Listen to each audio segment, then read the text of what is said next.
جاسوسی اور ایکشن سے بھرپور ایک ایسے نوجوان کی کہانی۔ پاکستانی خفیہ ایجنسیاں بھی جس کا سہارا لینے پہ مجبور ہوئیں، جس نے پاکستان کے خلاف کی گئی عالمی سازشوں کو جڑ سے اکھاڑ پھینکا۔ آگے بڑھنے سے قبل چینل کو سبسکرائب کر لیجئے تاکہ ہر آنے والی قسط آپ تک پہنچ پائے۔ آئیے آج کی قسط کا آغاز کریں۔ مذاق اڑا رہے ہو میرا؟ ہرگز نہیں۔ کیا تم روزانہ فرناز نہیں ہو؟ وہ تو ہوں، لیکن اس کے علاوہ کیا ہوں؟ میں اس کے بارے میں کچھ نہیں جانتا۔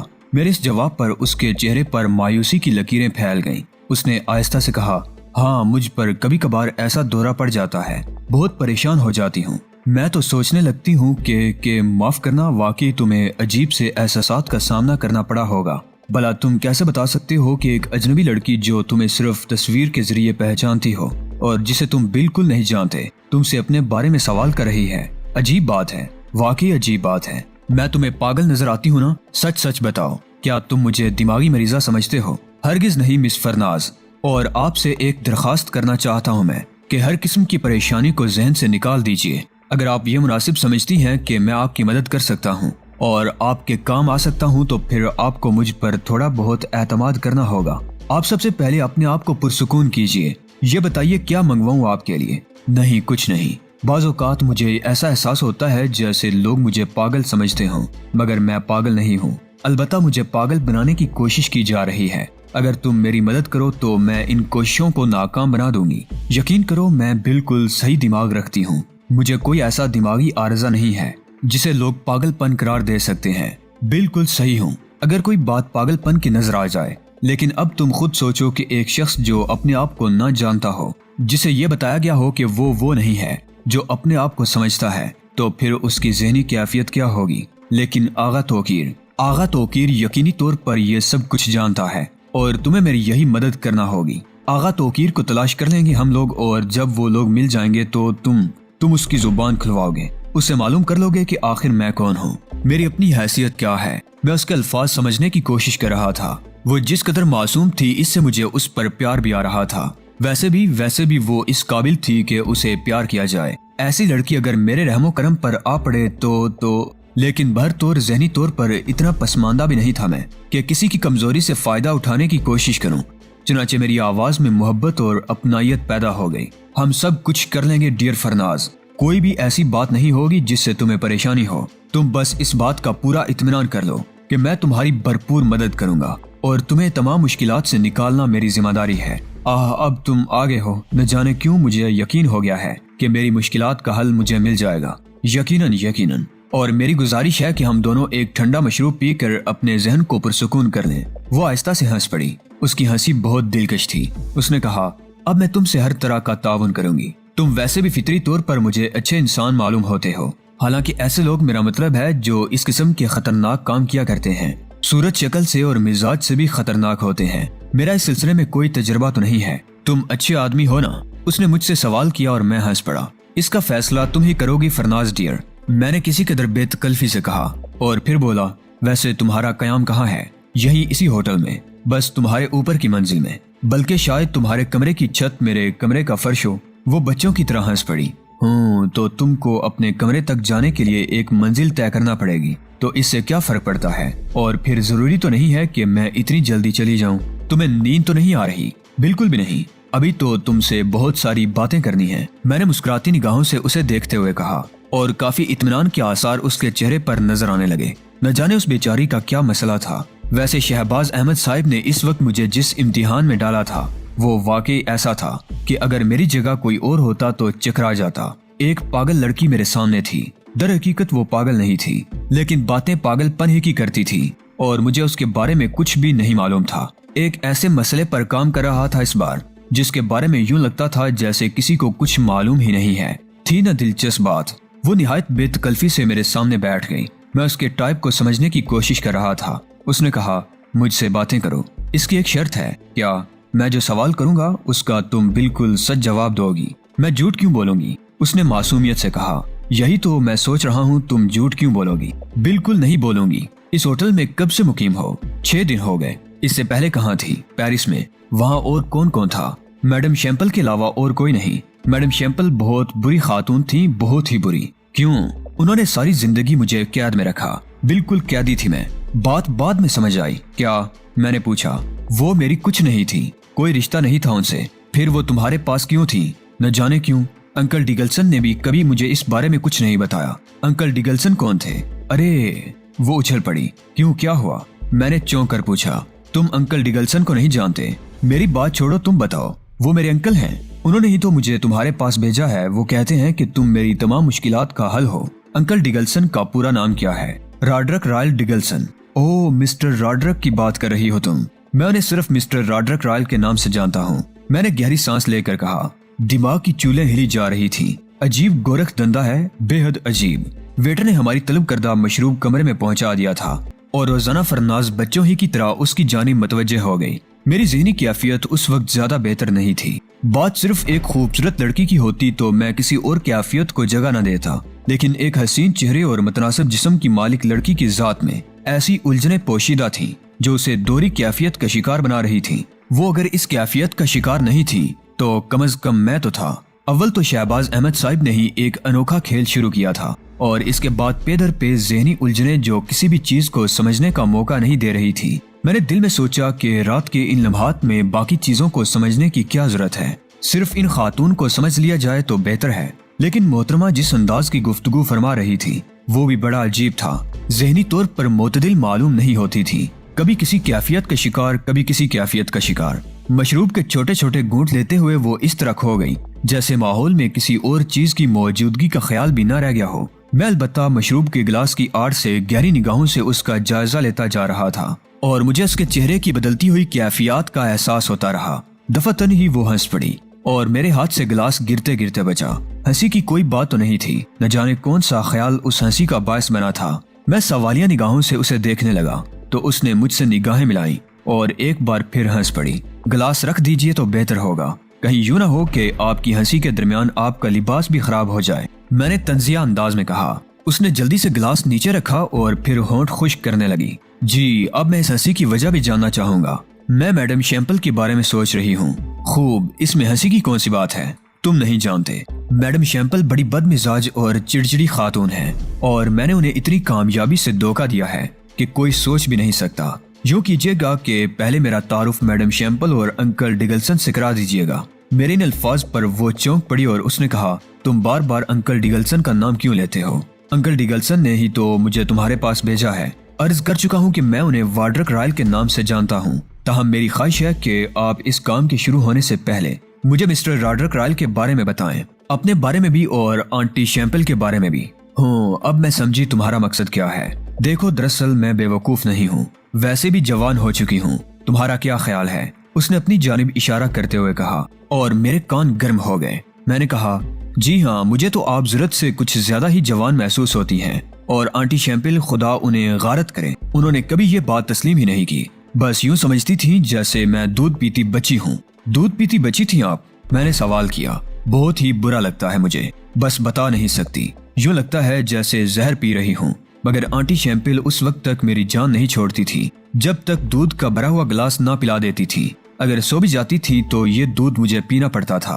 वाकई बहुत बुरी थी वो। लेकिन आप आंटी शैम्पल की कैदी कब से थी? ये तो मुझे याद करना पड़ेगा। दरअसल बहुत सी बातें मुझे याद नहीं रहती। कब से थी मैं आंटी शैम्पल के पास? जब बहुत छोटी सी थी, तब तो शायद उनके पास नहीं थी, मुझे याद ही नहीं आ रहा। उस वक्त जब मैं हाँ, यकीनन दरियाए सीन के किनारे। शायद मैं कुछ और भूल गई हूँ। खैर छोड़ो, मुझे याद नहीं कि मैं आंटी शैम्पल के पास कब से थी, लेकिन वो मेरी सख्त निगरानी रखती थी। हमारा मकान बहुत खूबसूरत था। तुमने लोबेडी बोन के बारे में तो सुना होगा? जी हाँ, अच्छी तरह, मैंने जवाब दिया। लोबेडी लोबोन में हमारा एक कॉटेज था, उसके सामने दरिया सीन फैला हुआ था। इतना खूबसूरत है कॉटेज हमारा कि देखो तो बहुत खुश हो। लेकिन कॉटेज में एक अहाता बना हुआ है और मैं उस अहाते तक कैद थी। बाज औकात छुप कर दरिया सीन की जानिब निकल जाती थी, लेकिन आंटी शैम्पल की नजरें इस कदर तेज थी और उनकी नाक इतनी दूर दूर तक सूंघ लेती थी कि उन्हें पता चल जाता था कि मैं इस वक्त घर के अहाते में नहीं हूँ। और उसके बाद वो छोटा सा मनहूस कुत्ता लेकर मेरी तलाश में निकल पड़ती थी, जो मेरा जानी दुश्मन था।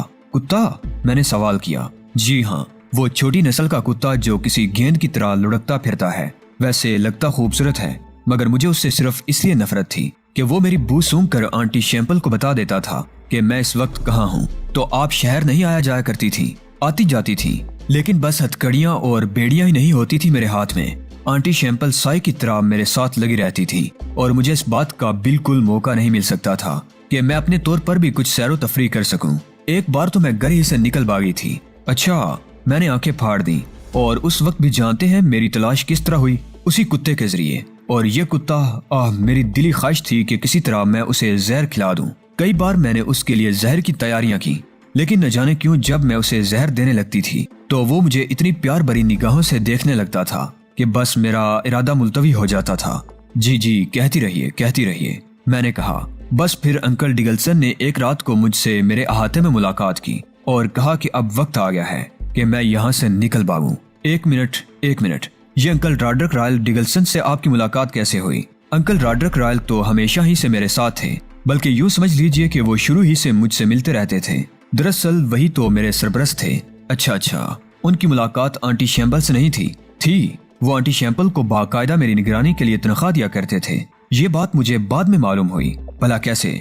खुद आंटी शैम्पल ने बताई थी। जब मैंने एक बार लड़ाई के दौरान उनसे ये कहा कि आखिर वो मुझ पर इस कदर पाबंदी क्यों रखती हैं? वो कौन है मेरी? मम्मी तो नहीं है वो मेरी। तो उन्होंने कहा कि बेटी, मैं तुम्हारी कोई नहीं हूँ, बस यूँ समझ लो कि ये मेरी जिम्मेदारी है कि हर लम्हा तुम्हारी निगरानी करूँ, और इसके लिए मिस्टर डिगलसन मुझे एक माकूल मुआवजा देते हैं। मुझ जैसी बेकार औरत को भला और कोई मुलाजमत कहाँ मिल सकती है? तुम यूँ करो कि मुझसे ताउन करो और मुझे किसी तरह का धोखा ना दो, इस तरह मेरी जिंदगी भी गुजर जाएगी। खैर, उस वक्त आंटी शैम्पल की आंखों से चूंकि बड़े बड़े आंसू बहने लगे थे, इसलिए मेरा दिल भी पसीज गया और मैंने उनसे कहा कि ठीक है, अब मैं उन्हें परेशान नहीं करूंगी।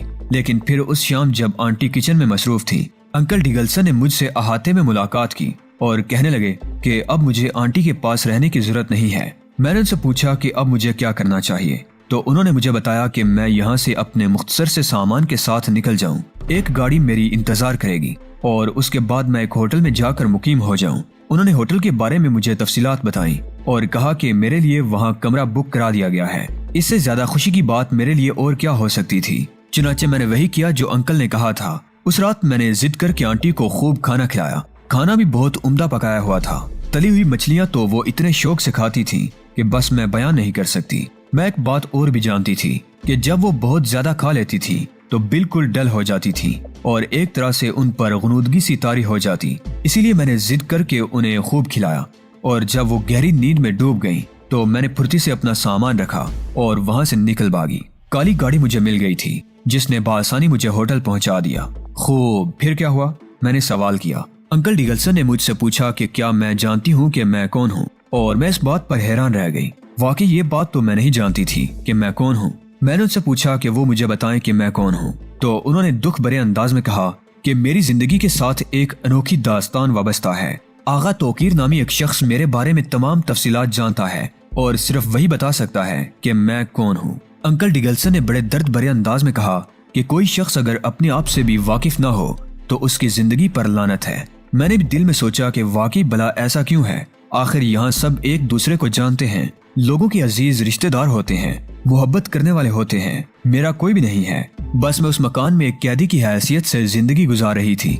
मेरी आंखों से आंसू निकल आए। अंकल डिगलसन ने मेरे आंसू खुश करते हुए कहा, अब मुझे अपनी शिनाख्त के लिए भरपूर कोशिश करनी चाहिए। मेरे तमाम अजीजों अकारब मौजूद हैं, मेरे माँ बाप भी हैं, सब कोई है मेरा, लेकिन मुझे एक मुजरिमाना अंदाज में उन सब से दूर कर दिया गया है और ये मुजरिमाना तरीका इख्तियार करने वाला आगा तोकीर के अलावा कोई नहीं है। क्या आप आगा तोकीर को जानती हैं? इससे पहले बिल्कुल नहीं जानती थी, मगर अंकल ने मुझे इसकी तस्वीर भी दिखाई और इसके बारे में मुकम्मल तफसीलात भी मुझे बता दी और कहा कि अब मैं उसे तलाश करूं। मैंने अंकल से कहा कि ये काम तो मेरे लिए बहुत मुश्किल हो सकता है, तो उन्होंने कहा कि वो खुद भी मेरी मदद करेंगे और उसके बाद हम पेरिस, लंदन और न जाने कहां कहां आगा तोकीर को तलाश करते रहे।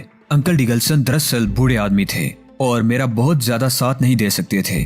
फिर वो थक गए और उन्होंने मुझसे कहा कि मैं तेहरान चली जाऊं। उन्होंने एक ऐसे शख्स का बंदोबस्त कर दिया है जो इस सिलसिले में मेरी पूरी मदद कर सकता है और उसकी मदद से मैं आगा तोकीर को भी तलाश कर सकती हूँ। अंकल डिगलसन ने मुझसे ये भी कहा कि इस वक्त सुना गया है कि आगा तोकीर तेहरान में मौजूद है, चुनाचे अगर मैं उस शख्स से मुलाकात कर लूँ तो फिर आगा तोकीर को तलाश करना कोई मुश्किल काम नहीं होगा। अंकल डिगल्सन ने मुझसे ये भी कहा कि वो शख्स आगा तोकीर की जुबान खुलवाने में महारत रखता है और सिर्फ वो ये काम सरअंजाम दे सकता है। बस मैंने दिल में सोचा कि किसी तरह तुम मिल जाओ तो मेरी सारी मुश्किल हल हो जाए और मैं यहाँ रियो पैलेस में आकर मुकीम हो गई। अंकल डिगल्सन यहाँ मौजूद नहीं है, लेकिन उनके टेलीफोन मुझे 2-3 बार मिल चुके हैं। उन्होंने मुझसे कहा कि मैं बिल्कुल इत्मीनान से इंतजार करती रहूं। यहाँ ना मुझे आंटी शैम्पल का कोई खौफ है और ना किसी और का। मैं एक आजाद हैसियत की मालिक हूँ और यकीन करो कि ये आजादी मेरे लिए इतनी दिलकश है कि बयान नहीं कर सकती। चुनाचे मैं यहाँ तुम्हारा इंतजार कर रही थी। अब तो तुम आंटी शैम्पल से अच्छी तरह वाकिफ हो गए होगे और मुझसे भी। और कोई बात पूछनी है मुझसे? नहीं, मैंने जवाब दिया। लेकिन खोपड़ी की जो हालत थी वो मेरा दिल ही जानता है। इतनी सारी गुफ्तगू हो गई थी लेकिन अभी तक ये नहीं पता चला था कि आखिर इसमें मेरा किरदार कहाँ से आ घुसा है और किसी ऐसे सरकारी मसले से इन खातून का क्या ताल्लुक हो सकता है जो शहबाज साहिब के और मेरे वतन के लिए बाइसे दिलकशी हो। इस तरह मुझे जिस इम्तिहान में डाला गया था वो मुझे बहुत सख्त नजर आ रहा था, लेकिन सारी सख्ती इन खातून को देखकर दूर हो जाती थी। अगर काम बन सका तो ठीक है और ना बन सका तो सब कुछ जहन्नुम में जाए। जरूरी तो नहीं कि मेरे लिए हर मुश्किल का हल दरियाफ्त करके शहबाज अहमद साहिब के हवाले कर दूं। मैं भी इंसान हूँ। कौन सी बातें ऐसी हो सकती हैं जो सामने नहीं आ सकती। भरतौर कोशिश कर लेने में कोई हर्ज नहीं है। और इस कोशिश के दरमियान ये बात मुझे मालूम हो चुकी थी कि मोहतरमा रोजाना फरनाज का साथ रहेगा। चुनाचे क्या हर्ज है? मैंने गर्दन हिलाते हुए कहा, आप बिल्कुल मुतमईन रहें मिस रोजाना फरनाज। मैं अंकल डिगल्सन की हिदायत के मुताबिक आगा तोकीर को तलाश करने में आपकी पूरी मदद करूंगा। हाँ, आगा तोकीर की तस्वीर वगैरह तो होगी आपके पास? मेरे पास बहुत कुछ है। उसका हुलिया, उसकी तस्वीर, सब कुछ है मेरे पास। अगर तुम्हें कोई तकलीफ ना हो तो मैं यही सो जाऊं। सोफे पर सो जाऊंगी। मुझे सोफे पर सोने की आदत है। जी? मैंने आंखें फाड़ कर कहा। हाँ, अब भला कौन ऊपरी मंजिल तक जाए। अच्छा, खुदा हाफिज।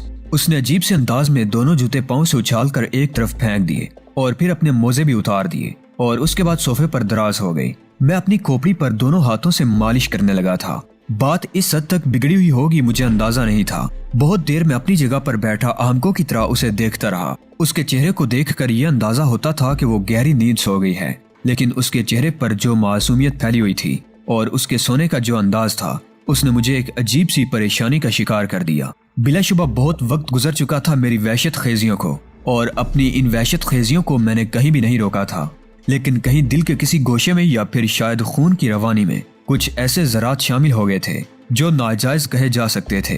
यानी इन ज़र्रात की वजह से मेरे दिल में यह एहसास जगा था कि किसी ऐसी सोई हुई मासूम लड़की को किसी तौर परेशान ना किया जाए। ये अच्छा नहीं होगा।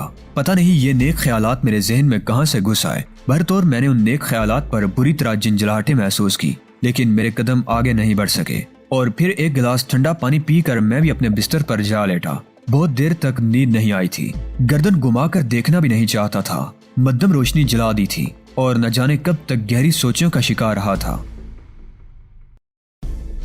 दोस्तों, आज की किस्त आपको कैसी लगी? कमेंट बॉक्स में अपनी कीमती राय का इजहार लाजमी करें। वीडियो को लाइक करके अपने दोस्तों अजीजों से लाजमी शेयर करें। चैनल को लाजमी सब्सक्राइब करें। अगली वीडियो तक इजाजत दीजिए। तब तक अपना और अपने इस चैनल ऐलान हकीकत का ख्याल रखिएगा। अल्लाह निगहबान।